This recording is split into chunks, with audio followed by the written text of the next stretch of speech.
Hello and good morning.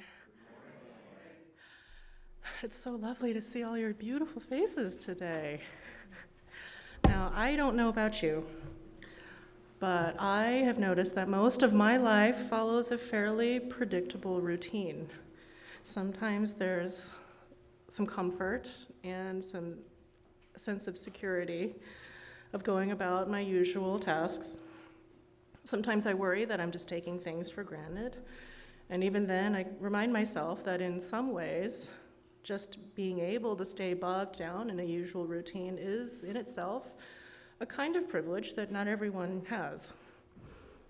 Lately, though, I've been feeling kind of stuck, a little more easily irritable, sad even.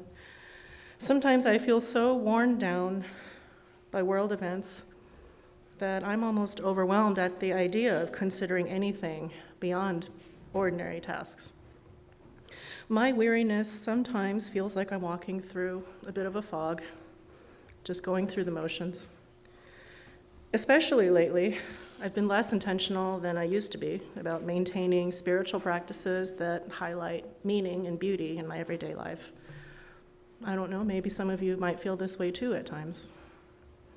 For me, the recent Thanksgiving holiday was a gentle shake-up of my usual routine, a reminder to look beyond and to look deeper. In what ways can we challenge or examine our seemingly ordinary day-to-day lives? Are our lives actually so ordinary? What are some things that we might be able to do to wake up? In the spirit of waking up, I invite you all into worship today with these words, excerpted and adapted from a piece by the Reverend Sharon Wiley. May our time together this morning be a comfort and a confrontation. May we here find peace in times of tumult. May we here invite tumult into lives of peace. May we here find calm in times of restlessness. May we here allow restlessness to evolve into action. Let this be the place you consider what you've never considered. Let this be the place you imagine for yourself something new and unthinkable. May this hour bring dreams of new ways of being in the world. Come now, let us worship together.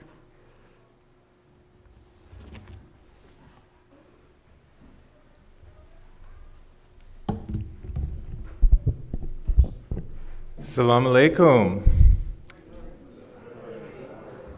A few of you remember? You didn't know we were going to start with a test this morning.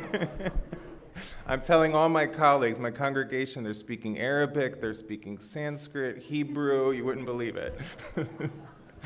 So, Assalamu alaikum, peace be upon you. The response is you simply reverse the words, essentially. So, alaikum assalam. So, salam alaikum, alaikum assalam. Beautiful. Good morning to you all. My hope is that we learn a few of the major greetings of world religions that are important to members of our faith community and to our own ability to embrace a truly multi-religious and multicultural world and religious life. I want to share a second beautiful greeting with you this morning from the Hindu, Jain, and Buddhist tradition, which I often offer namaste, which is, of course, the light or the divine within me honors the same within you.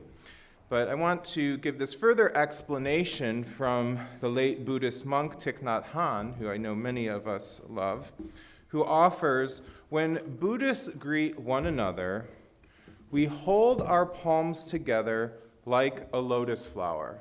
So I want to invite you, so remember, this is the blooming lotus flower, this is the lotus flower in bud.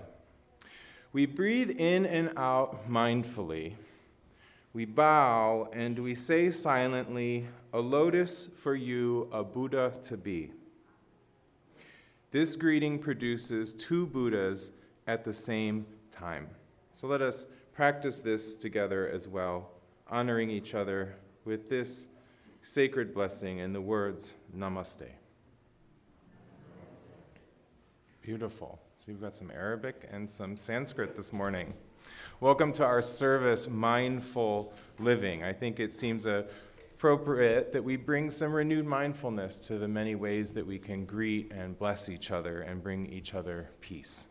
I'm the Reverend Jeremiah Lal Shabazz Kalendae, and I serve this congregation as its developmental minister. I'm joined this morning by our extraordinary worship team, and we're all glad to be joining you for this morning's service. If this is your first time joining us or you're still new to our congregation, I bid you a special welcome and hope you'll take time to explore our beautiful new website and online news magazine to learn more about our church, or meet with folks after the service at our visitor table in the courtyard. We light our chalice this morning with these words, "Here we remember ourselves," by the Reverend Gretchen Haley. Give up the fight for some other moment, some other life than here and now. Give up the longing for some other world, the wishing for other choices to make, other songs to sing, other bodies, other ages, other countries, other stakes. Purge the past. Forgive the future, for each come too soon. Surrender only to this life, this day, this hour, not because it does not constantly break your heart, but because it also beckons with beauty, startles with delight. If only we keep waking up. This is the gift we have been given. These body clothes, this heartbreak, this pulse, this breath, this light, these friends, this hope. Here we remember ourselves, all a part of all of it, giving thanks and centering joy together.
you for such beautiful music. Welcome to the Unitarian Universalist Community Church of Santa Monica. I'm Karen Shue Patterson, your worship associate for today. We are delighted to have all of you present here with us, wherever you are, here in the sanctuary or in our online sanctuary, from communities across the LA Basin and around the United States and beyond. We are glad that you are here. If you're here in person today, we kindly ask that you silence your cell phone during the service. Whether you're new to our community or you've been here for some time, you can find many ways to learn more about our community and become involved on our website, UUSM.org. And if you're here in person, please check out the tables outside after the service and talk to volunteers for ways to be involved and learn more about our faith. Please know that while we continue to navigate our new normal, we are gathering safely and slightly differently, but also still holding many meetings and small group gatherings online. We offer programs to serve the needs of our congregation and to be of service to the larger world, including broad religious exploration and personal development for people of all ages. We also join with other social justice advocates to work for justice and harmony in our world. Unitarian Universalism is not defined by creed or dogma, but is guided by principles that affirm the worth and dignity of every person and encourage an individual search for truth and meaning. We honor the wonder of existence and believe that we are all connected to each other and to the interdependent web of life. Our beliefs are drawn from scripture and science, nature and philosophy, personal experience, and ancient tradition. We are an open, affirming, and welcoming congregation, diverse in backgrounds, identities, spiritualities, and philosophies of life. We are united in our desire to create an inclusive, beloved community, to live the principles of our faith, and to serve the wider world. Whatever your beliefs or faith tradition, we invite you to help us build a community where together, in our diversity, we may covenant in love and justice. May you find comfort, camaraderie, and inspiration here. As we gather in this space and in our virtual spaces, we recognize that we are connected with one another through the winds that give air to all beings and through the waters that move deep into the earth and up into the sky. We acknowledge that the ground beneath our feet is and always has been the home of indigenous peoples, such as the Tongva, many of whom have been forcibly removed to other lands.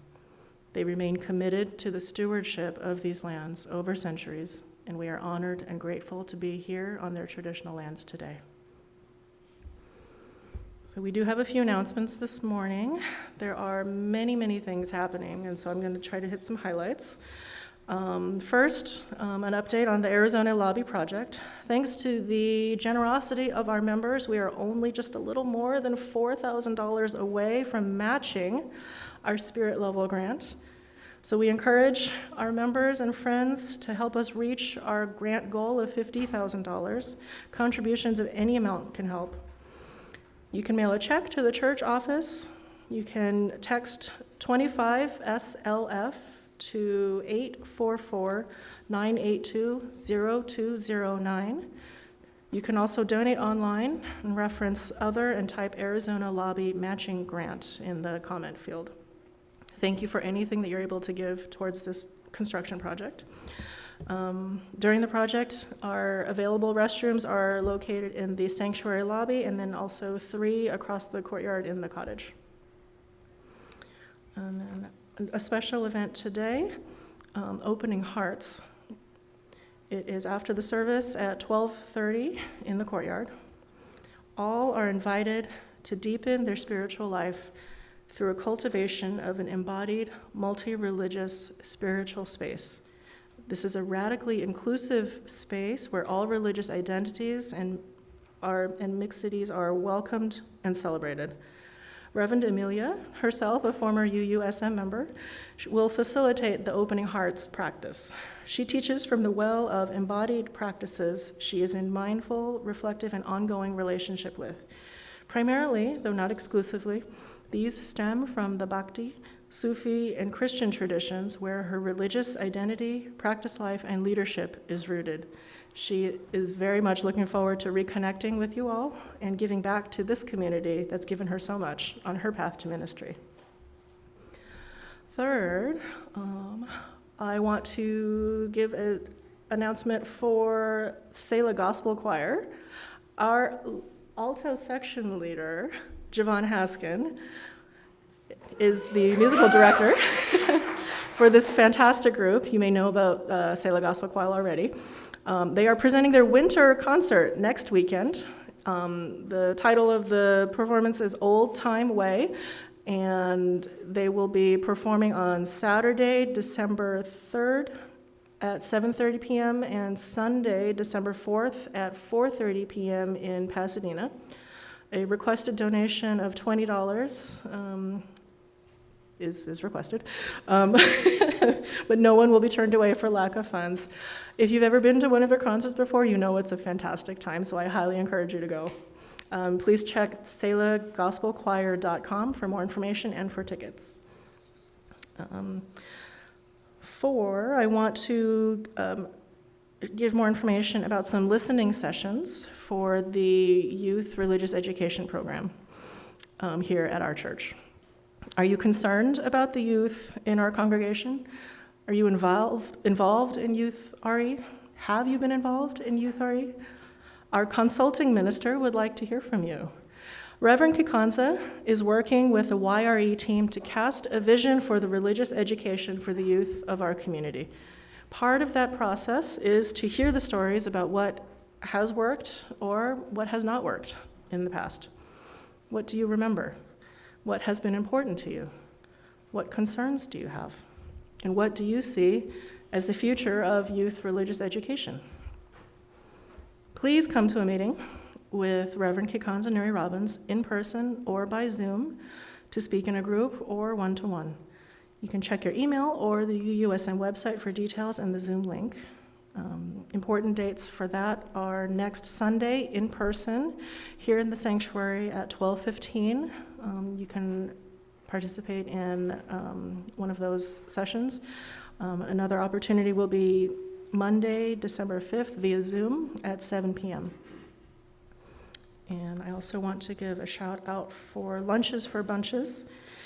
Please give $3 and help feed a homeless neighbor. Every Sunday, UUs of all ages gather outside to assemble lunches for our homeless neighbors here in Santa Monica. It's one of our core faith in action programs, but the funds are running low. Please donate to the Hunger Fund today. You can Zelle admin@uusm.org with the description Lunches for Bunches. You can donate on our website, or you can text the amount that you want to give with the code HFC for Hunger Fund. Thank you very much, and I encourage you to please check out the website, uusm.org, or the e-newsletter for more details about church events, far more than what I've been able to say here. Now please rise in body or spirit for our opening hymn, number 298, Wake Now My Senses. Please remain standing afterwards for our covenant and our hymn of praise.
Love is the doctrine of this church. The quest for truth is its sacrament, and service is its prayer.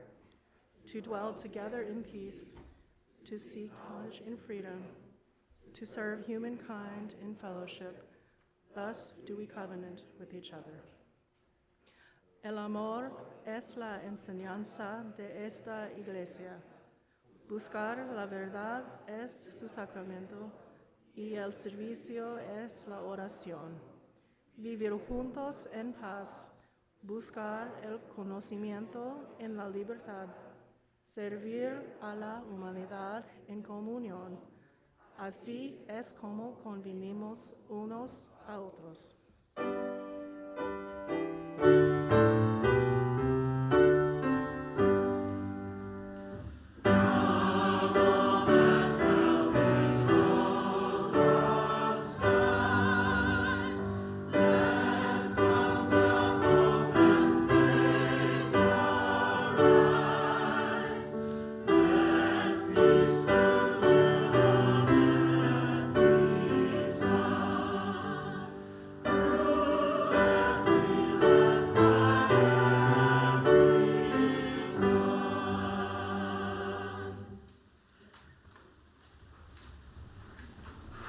If you have a donation for the Westside Food Bank, we ask that you bring it forward to place in our basket at this time.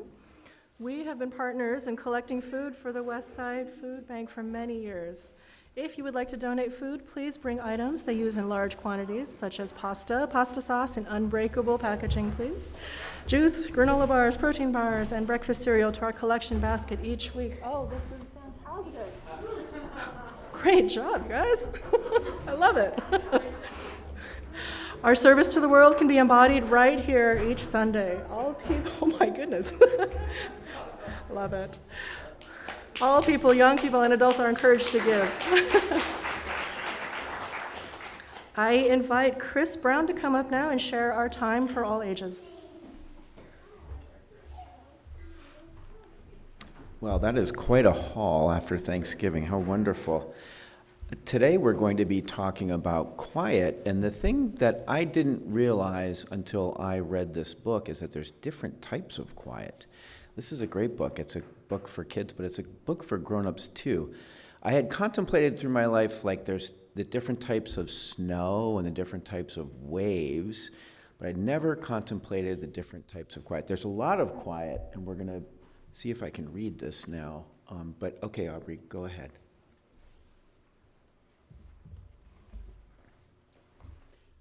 The Quiet Book. It's by Deborah Underwood. There are many types of quiet. First one, awake quiet. Jelly side down quiet. Don't scare the robin quiet. Others telling secrets quiet. Coloring in the lines quiet. Thinking of a good reason you were drawing on the wall quiet. Hide and seek quiet. Last one to get picked up from school quiet. Swimming underwater quiet. Pretending you're invisible quiet. Lollipop quiet. First look at your new hairstyle quiet. Who's had that one before? Sleeping sister quiet. Right before you yell, surprise quiet. Making a wish quiet. Top of the roller coaster quiet. We've got a few to go here, folks. Best friends don't need to talk quiet. Surprise visit from Aunt Tilly quiet. Do iguanas bite quiet? Before the concert starts quiet. Trying not to hiccup quiet.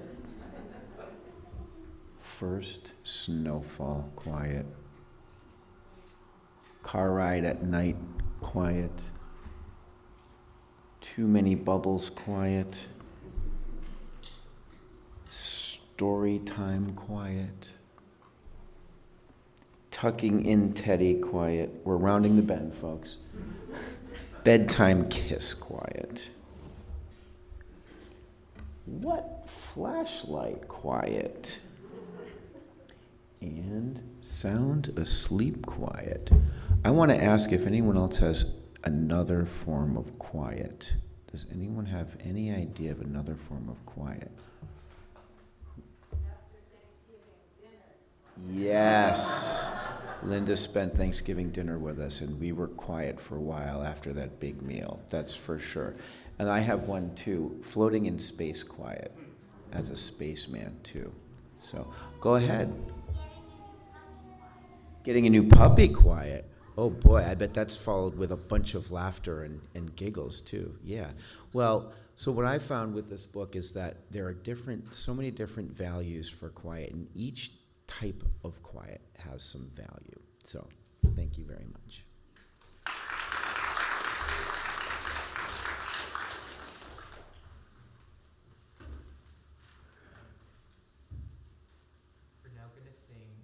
We're now going to sing our song of blessing, and we invite our youth to head to their RE classes.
Let us breathe together and open our beings to this time for centering, mindfulness, prayerfulness, and silence. It is with conscious breathing that we return to ourselves and connect with our deeper spirit. With each inhalation, let us fill ourselves with metta, with loving kindness. And with each exhalation, let us share that metta, that loving kindness, so that it perfumes the space around us.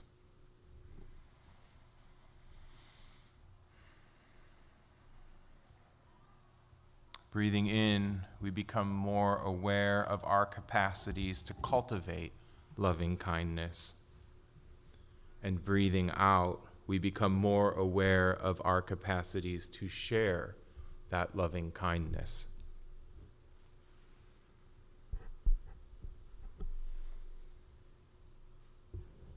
Breathing in, we create spaciousness for the spontaneous arising of metta within our beings.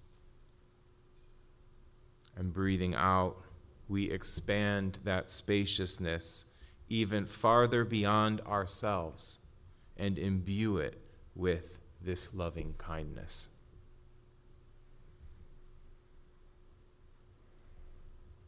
Our mindfulness prayer for reflection this morning are poems from the Mevlana Jalauddin Rumi, adapted by Ibrahim Baba and me. The breeze at dawn has secrets to tell you. Don't go back to sleep. You must ask for what you really want. Don't go back to sleep. People are going back and forth across the doorsill where the worlds touch. The door is round and open. Don't go back to sleep. Don't go back to the sleep of them and us. Of them and us. Don't go back to sleep. Don't go back to the sleep of either or. Of either or. Don't go back to sleep. Out beyond ideas of wrongdoing and right doing, there is a field. I'll meet you there. When the soul lies down in that grass, the world is too full to talk about. Ideas, language, even the phrase each other doesn't make any sense. Don't go back to sleep. Let us meditate now for a few brief minutes in the silence of radiant awareness. I will ring our singing bell to begin and end our time for silent meditation.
It's that time of the year when there's just so much to do.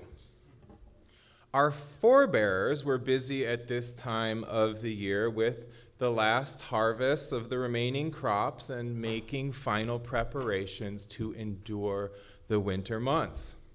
We are busy with the demands of the holidays, attending to the needs of our families, meeting work expectations, shopping for gifts, and preparing for final exams at school. We've even stuffed ourselves full with mashed potatoes and pecan pies with the hope that we too will endure the coming winter months. All ministers would tell you that this is the busiest time of the year for churches too. There's too much to do and too little time to do all of it. Perhaps some of you have been feeling something of this in your life as well. It is easy for any of us to get swept up in this cacophony of demands that fill our calendars and that seek our immediate attention. For many, it's all too much, and some turn to isolation or may be visited by feelings of overwhelm, anxiety, sadness, or depression when the pressures of life become so intense. Whenever it begins to feel like we're being overwhelmed, it's a good time to check in with ourselves and take an inventory of our well-being. Are we doing too much? Are we making enough time for ourselves? In our culture, many of us have mastered the art of doing. But most of us are novices when it comes to the art of simply being. Capitalism and Protestantism taught us well through our culture, schooling, and the workplace that the default position of our lives should be to be in this constant state of doing, regardless of how it might exhaust us, cause us anxiety, or keep us from that serene calm we might wish was at the center of our lives. All of this conditioning can be so detrimental to our well-being, and it can perpetuate that sense of urgency in our lives and with those with whom we make community. We learned the other week that this pervading sense of urgency is a cultural phenomenon that actually helps to uphold white supremacy culture and can keep us from being intentional, inclusive, and appreciative in the ways that we choose to live our lives. So let's breathe some spaciousness, some regenerative energies, and some abiding calm into this time when there's just so much to do. Let's attend to how we are being this holiday season as the happenings of life continue to race about us. Taking refuge is a spiritual practice in many of the world's religions. It means to take shelter and the condition of being safe from pursuit, danger, or trouble. It isn't typically retreat from the world, but rather a centering of oneself in one's deepest commitments and wisdom to better engage with the world. Buddhists formally take refuge each day in the three jewels: the Buddha, the Dharma, and the Sangha, or the enlightened teacher, the sacred teachings, and the believing community. Christians similarly take refuge in Jesus, peace be upon him, and can find strength and centeredness through their devotions to him and engagement with sacred texts. They remember his words, "Come to me, for my yoke is comfortable and my way is gentle. Here you will find rest." Muslims begin each of the daily prayers by first offering praise to the magnificent Creator, and then taking refuge in the divine radiance from all of the negativities of life. I wonder with whom or with what you take refuge when life seems to be all too much.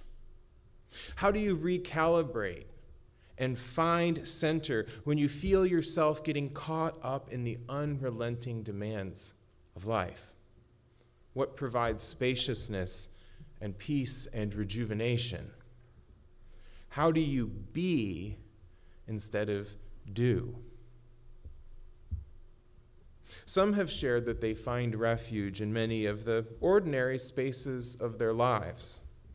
A special friend they can call, their therapist, a really comfortable electric blanket, a weekly hour-long massage, furry animal companions, a stuffed bear, and some rare souls even tell me spiritual practices like silent meditation help them to take shelter and find refuge in the midst of it all. One important way that anyone of any religious background can take refuge is through the spiritual practice that is the discipline of mindfulness. We can actually take refuge in mindful awareness. We spoke about this a bit last week when we considered gratitude and counting our blessing practices, which are kinds of mindfulness exercises. Mindfulness is all about waking up to our lives and being fully present to them as they unfold. It invites us to take refuge in our wakefulness and to allow endless potential to be realized through our conscious attentiveness.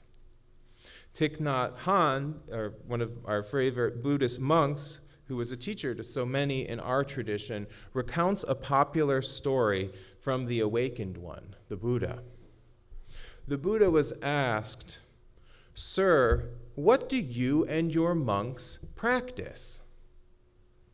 He replied, "We sit, we walk, and we eat." The questioner continued, "But sir, everyone sits, walks, and eats." And the Buddha told him, "When we sit, we know we are sitting. When we walk, we know we are walking. And when we eat, we know we are eating." In Buddhism, our effort is to practice mindfulness in each moment, to know what is going on within and all around. Han continued, "We all need something good, beautiful, and true to believe in. Taking refuge in mindfulness, the awareness of what is going on in the present moment, is safe and not at all abstract. The miracle is not to walk on water. The miracle is to walk on the green earth, dwelling deeply in the present moment and feeling truly alive." Taking refuge in an awareness of our own living is another key, along with gratitude, to open wide the gates of paradise. Now, I began studying and practicing mindfulness with the help of the teachings of this great monk when I was a young novice. It is a practice just like going to the gym or other lifestyle changes, because it takes time and commitment to realize its potential. Now, I'd always loved to go on walks, you've probably heard me preach about this before, through the forest that surrounded my many homes growing up. It was on these walks that I first attempted to practice mindfulness. The walks were ordinarily to clear my mind, and I'd spend an hour or so ruminating on the happenings of my life, disagreements I had had with friends, stressful situations, and oh yeah, I can't forget that big exam coming up. Typically, without efforts, the walks could help to clear my mind, but not always. I realized that sometimes I'd make my way through this extraordinarily beautiful forest that surrounded a lake and had clearings of grasses and wildflowers and all kinds of wildlife throughout, herons and ducks and fish and frogs and spiders and squirrels and hawks. And I'd be so entangled in my own thoughts, I'd nearly miss all of it. So I began what the Buddhists call mind training. I'd use intentionality and the practice of walking meditation to commit to simply being present to my walk without getting caught up in all of the happenings of my mind. With time, it became easier, and I found myself having a much deeper experience of this majestic place, and I would find myself more refreshed and at ease when I left the forest. Perhaps you too have become conscious of how easy it is to slip into unconsciousness while still awake. I still sometimes find myself on autopilot as I drive home, and I'm not present to the experience. How did I get home? It takes intentionality and practice for us to wake up from our habitual patterns, which often involve dwelling in the past, that one time we were wronged, or that argument we got into with a loved one, or our worries about did we say the right thing, or dwelling in the future. What's on the agenda tomorrow? What will people's needs be met? Is the meeting with the boss going to be okay? We seem to be really good at disassociating from the here and now. But mindful living asks us to practice becoming more present to ourselves, others, and our environment in the present moment. Mindfulness invites us to wake up from the illusions of the past and the future to become present to the real, the here and the now. Alan Watts, the once Episcopal priest and teacher of Zen Buddhism and South Asian philosophy, had observed, the secret to waking up from the drama, all these endless cycles of life, is to realize only the present exists. It's the only time there is. And when you become awake to that, boredom ends, and you are delivered from the cycles, not in the sense that they disappear, but that you no longer go through them. Well, you do go through them, but you realize that they're not going anywhere. You don't even try to hurry up and get to the end of it all faster, because just like music, the point of listening isn't to get to the end of the piece.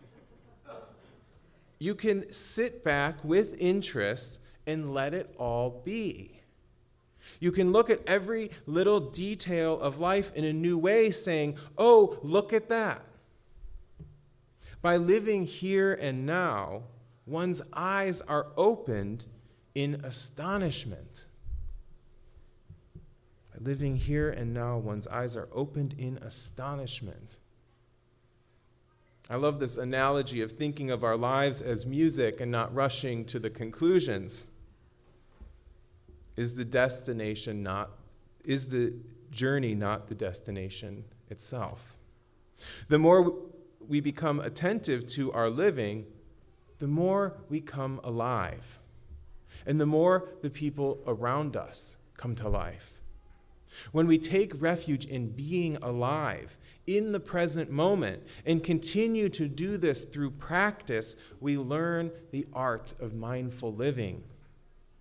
All that it takes is intention, attention, and practice, practice, practice. One of the great wisdoms discerned when we engage in this kind of spiritual practice is an awareness of the peace that ever pervades existence, that it's accessible to us through our mindful awareness. Peace is all around us, in the world and in nature and within us, in our bodies and our spirits. Once we learn to touch this peace, we will be healed and transformed. It is not a matter of faith It is a matter of practice, writes Hahn. When we begin to live mindfully, dwelling in the present moment, ever so often, each step can become a step of serene, conscious awareness. Peace at every step, as he instructs. Each breath can return and deepen our awareness of this serenity, and over time, we too begin to embody it and become living sources of peacefulness in the world.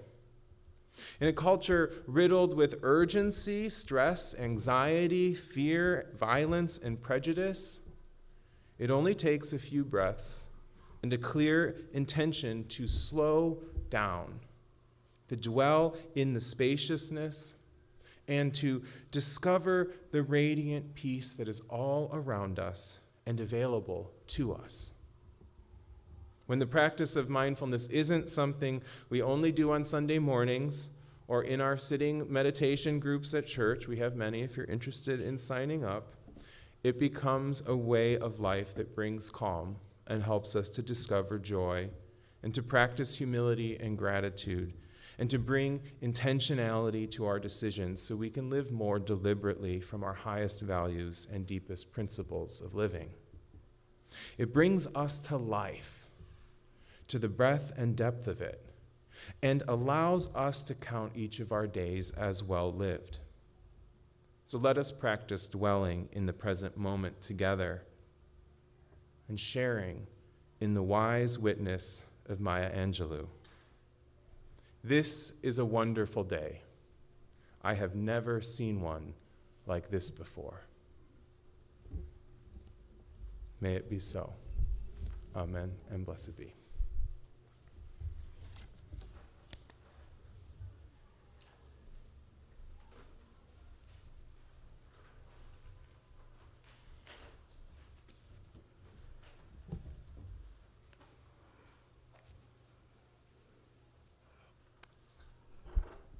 Our practice here at UUSM is to dedicate half of our non-pledge Sunday offering to support the life of our church, and the other half is used to give to organizations doing work in the world that advances our Unitarian Universalist principles. This month, half of our Sunday offering will go to the Unitarian Universalist Service Committee. The UUSC strategically supports grassroots human rights organizations across the globe, building a more just world for all people. UUSC partners are addressing the climate crisis in the Pacific Islands. They're helping asylum seekers in Central and North America to create better futures for themselves. And they are supporting frontline communities in Haiti and beyond as they rebuild their lives on the way to a just recovery. This is the Unitarian Universalist Service Committee's longest-running intergenerational fundraising program. Gifts to this program advance community-led human rights initiatives around the world in over 20 countries. You may donate by text, online with our website, or by check. To donate by text, please use the instructions that are at the end of your order of service and specify your amount of donation to GCC for generous congregation contribution. For text donations, a one-time only credit card registration is required. All that you give monetarily and all that you give of yourselves helps to build our community. Thank you so much for all that you give monetarily and especially all that you give of yourselves to build our community. I invite our ushers to come forward as we will now give and receive this morning's offering.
am not the things my family did.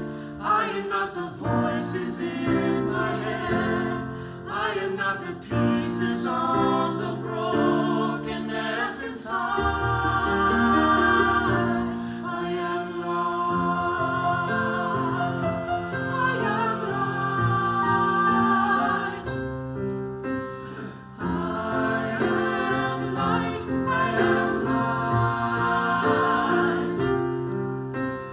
I am light. I am light.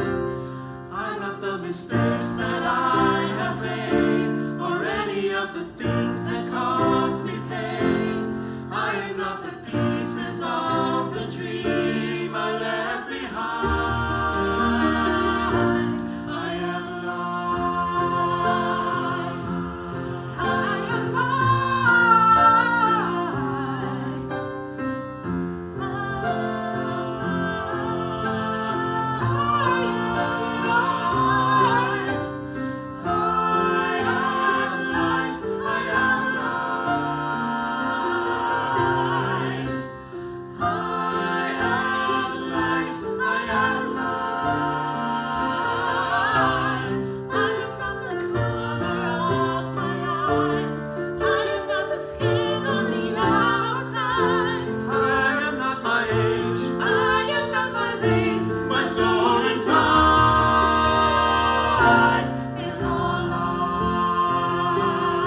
May you go in peace and hold fast to that which is good, returning to no person evil for evil, but strengthening the faint of heart, supporting the weak, helping the afflicted, honoring all beings.